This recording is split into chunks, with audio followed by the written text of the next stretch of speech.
May nagpapaampun ng bata sa akin. Diyos ko, nakakaloka. Nag-message siya sa akin actually dito sa TikTok. Tinatanong niya ako kung willing daw ba akong mag-adapt ng baby. So, syempre, hindi naman natin siya i-reveal dito for privacy. But ayun lang, na-share ko na kasi bigla akong napatanong sa sarili ko, no, na ang gwapo nung naglalaka. Ayan siya, oh. Teka, sa labas, day. So, ito na nga yung chika. So, ayun na nga, nasa Pilipinas siya, pero hindi daw niya alam na nabuntis siya ng Pakistani din daw. So, kaya siya siguro lumapit sa akin kasi siguro may napanood siyang video ko before about sa pag-a-adapt.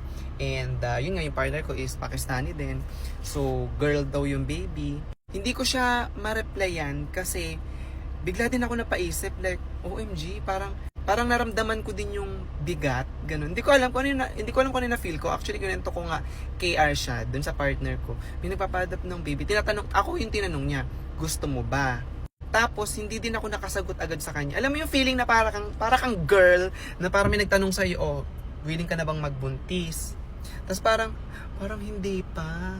Parang sa ginagawa ko kasi ngayon na sobrang focus ko sa career and dun sa goal ko, sa dreams ko, baka kasi parang ako yung problema sa bata. Hindi kasi naawa din ako. At saka wala akong alam sa mga ampon-ampon na ganyan. So yung mga legal matters, alam niyo yun. Tapos parang pumasok lahat ng fear na parang, hala, baka pag inadapt ko yung bata, pag kalaunan, baka bawiin sa akin, alam mo yun. Or baka hindi ko maalagaan mabuti yung bata. So, ayun. Natulala. Nashock kasi ako talaga. Kasi hindi ko din alam yung gagawin ko. Hindi din daw kasi alam ng family niya na nabuntis siya and balak niyang mag-work.